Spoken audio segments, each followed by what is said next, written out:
Welcome to Popular Pixel.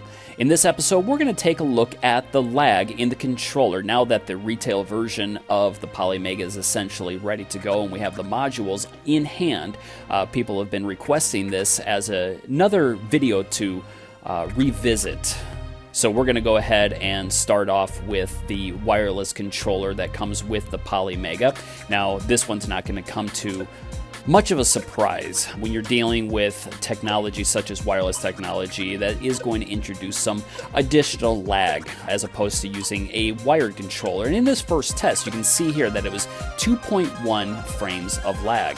That's a lot of lag, especially if you're going to be playing like a music game or another game that might have jumps that you're going to have to do like at the drop of a dime, such as some of the stuff even in the first Super Mario Brothers in World 8. But this one here, this second test, 1.6 frames.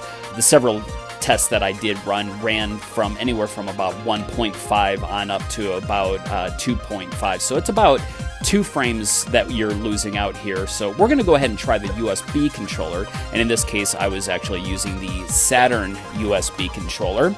We're going to run that same manual test. I'm not sure exactly how these tests work, but it does try to take the person out of the equation when it's checking these. So in this test here, it came up to be 1 frame of lag on that. So we, again, are going to run it several more times. This time around, of course, it ends up being about 1.1, but I ran it again multiple times. It was usually between 1 frame to 1.5 frame of lag, which is a lot better than the wireless controller, but still there is some room for improvement, such as with the modular controller that I use here. In this case, I'm using the Super Nintendo modular controller. And as we go through, you're going to see there's going to be several frame drops here. Again, it's trying to take the human out of that equation, and as it makes for the correction for that, you're seeing lots of zeros appear on the screen.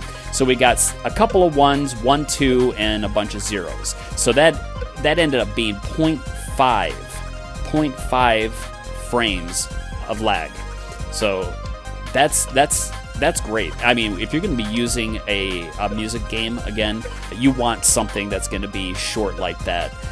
When you're looking at about a 16th of a second, something like that for each frame drop. So that is well within good margins to be able to play music games and that sort of thing. So we're looking good for that. Now on this second test that we ran, of course, it did end up being a little bit higher, but overall of the many tests that we ran, it was between 0.5 and 1 frame per second on the modular controller. So anyways, guys, thanks for dropping by and watching this video. And again, drop me a like, drop me a comment, and I'll get back to you as soon as I can if you have any questions concerning the Polymega. But until next time, guys, keep on gaming.